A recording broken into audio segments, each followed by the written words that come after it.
महसूल मंत्री चंद्रशेखर बावनकुळे चांगलेच संतापलेले आहेत। तहसीलदारांकडे अवैध वाळू माफियांची यादी का नाही, वाळू माफियांविरुद्ध पोलिसांकडून सुमोटो हद्दपारीचे प्रस्ताव का मागून घेतले नाही असे प्रश्न विचारत बावनकुळेंनी अधिकाऱ्यांची खरडपट्टी काढलेली आहे।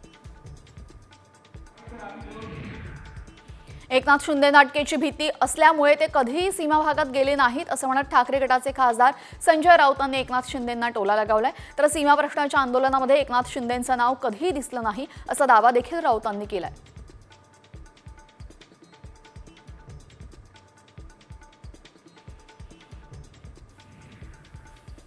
कर्नाटकात महाराष्ट्राच्या एसटीवर हल्ला करण्यात आला। त्यानंतर महाराष्ट्रातून कर्नाटकात जाणारी एसटी सेवा बंद करण्यात आली आहे। त्यामुळे कर्नाटकात जाणाऱ्या प्रवाशांचे मात्र हाल होताना दिसतात। तसंच सीमा भागामध्ये जाणाऱ्या बससाठी सुद्धा मोठी गर्दी होताना दिसते।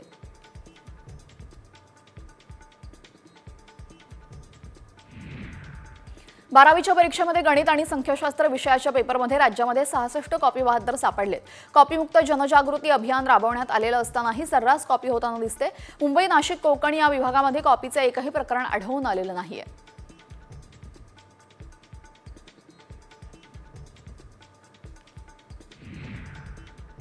यवतमाळमध्ये आदर्श महाविद्यालयामध्ये मराठीचा पेपर केंद्र संचालकाने व्हायरल केला। चौकशी दरम्यान चोळामोळा केलेली प्रश्नपत्रिका आढळून आली। त्यानंतर त्याचा मोबाईल ताब्यात घेण्यात आला। रात्री महागाव पोलिसांकडून आरोपीला अटक करण्यात आली आहे।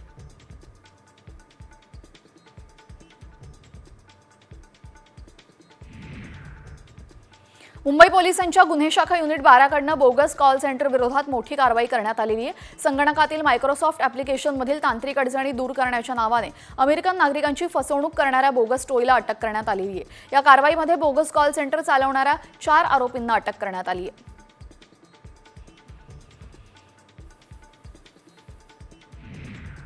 पुण्यातील वडगाव शेरीमध्ये टोळक्याने मध्यरात्री वाहनांवर तोडफोड करत दहशत माजवण्याची घटना घडलेली आहे। ग्रामदेवीची यात्रा सुरू होत असताना हा संपूर्ण प्रकार घडला। दरम्यान टोळक्याने शिवीगाळ करत 2 रिक्षा आणि 10 ते 12 दुचाकींची तोडफोड केलेली आहे।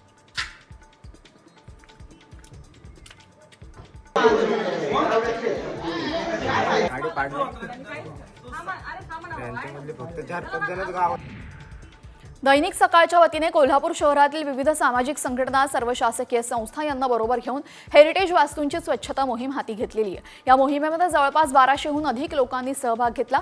पालकमंत्री प्रकाश आंबेडकर सुद्धा या मोहिमेमध्ये सहभागी झाले होते।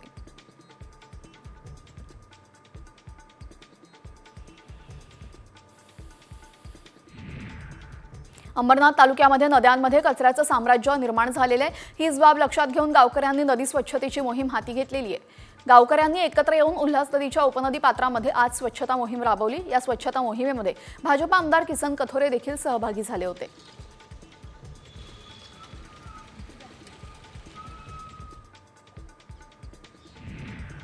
आसामचे मुख्यमंत्री हिमंत बिस्वा शर्मांनी गुवाहाटीमध्ये सरूस जाई स्टेडियमवर तयारीची पाहणी केली। दरम्यान त्यांनी या नृत्यामध्येही सहभाग घेतला। पंतप्रधान नरेंद्र मोदी 24 फेब्रुवारीला झुमोयर बिनिंदिनी या कार्यक्रमाला उपस्थित राहणार आहेत। यावेळी चहाच्या बागेतील 8600 कलाकार झुमोयर सादर करणार आहेत।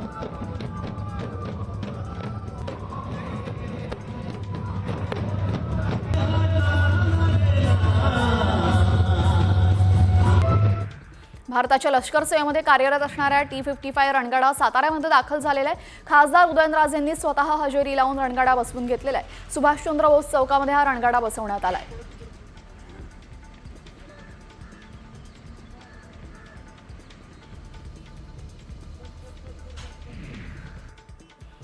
धाराशिवमधील तुळजापुरामध्ये स्वेच्छानिवृत्ती मंजूर करण्यासाठी 1.5 लाख रुपयांची लाच घेण्यात आलेली आहे। तुळजापुरामधील रावसाहेब जगताप कर्णबधीर विद्यालयाचे सचिव धनाजीराव पेठे पाटील यांना एका शिक्षकाकडून लाच घेतलेली आहे। यावेळी लाचलुचपत प्रतिबंधक विभागाने त्यांना रंगी हात पकडले।